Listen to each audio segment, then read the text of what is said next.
Look, you see, and this is Cat Miss Hughes on here, and she mentioned it. Now, nice to her man. We know Kirk Cousins is with Atlanta, but I heard there was a little potential tampering going on. He was talking to some people a little early. Is there going to be some repercussions for Kirk in Atlanta? I mean, normally no, because I think it's understood in NFL circles that there is a lot of tampering. There's a lot of tampering in free agency. Yeah, However, all the time. Kirk Cousins and his agent have the three brain cell decision to say the quiet part out loud, and the NFL cannot have that. Right. So Atlanta's going to get something. Philadelphia is going to get something for Saquon because both of them, in their collective brilliance, said the quiet part out loud. So yeah. Also, Kirk is wearing 18, and that's going to be really weird to watch. I really thought Kyle Pitts was going to give him 8 because he's like, just give me targets, man. Right. And seeing how he doesn't have 8, I'm like, does Kirk Cousins not want to target Kyle Pitts? What has Kyle Pitts done to the Atlanta organization that they've screwed him this badly?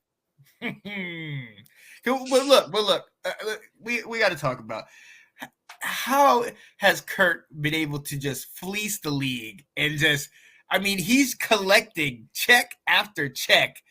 He's got one playoff win. Yep. Right? What do we do? Wait, does he though? Wait, did he win a playoff game? Yeah, he has one playoff win. Just one? Yeah, he beat the Saints. Just one. Good God. And he's getting paid like this? Speaking of that, in Vikings history, he has one less playoff win than our good boy Case Keenum. So, good old Case. But he got what was it, like 100 and some million guaranteed, and I'm just like, I don't know what Atlanta's doing. I mean, they went through all this to get younger, and they kind of panicked and then threw all the money at Kirk Cousins. And I'm sitting here, I'm looking at your roster, and I'm like, you have the pieces on offense, and you kind of have the defense, but your offensive line has lost a few good members this free agency, and your defense isn't getting any younger, and they don't really look that good this year. So I don't think quarterback. I mean, it was a need for them, but I don't think it was a Kirk Cousins level need for them, especially with what the Justin Fields market ended up being.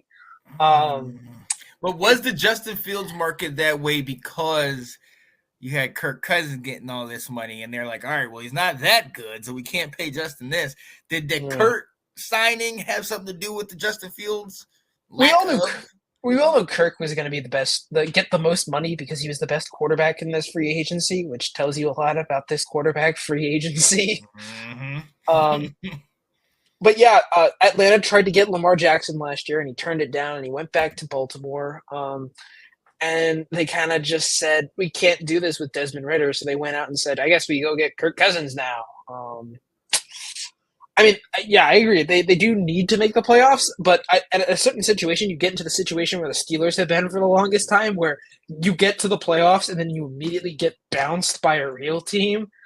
Especially with the level of talent that's in the NFC right now, I could see them making it as a 7th seed, but it's a very top-heavy conference, so I don't see them getting very far.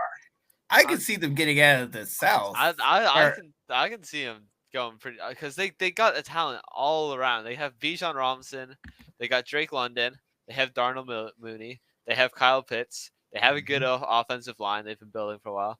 They have AJ Terrell and Grady Jarrett and Jesse Bates, who were 3 all-pro level players on defense. So they picked up Rondell Moore too. Yeah. Rondell Moore and Charlie. That was a weird trade. I feel like the Falcons fleeced there. Yeah.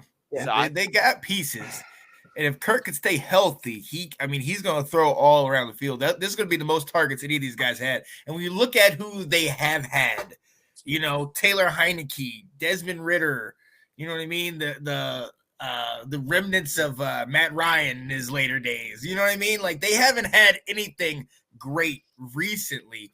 And so you have Kirk, and just the potential that Kirk has, it just makes you feel like it could be better. It could be better.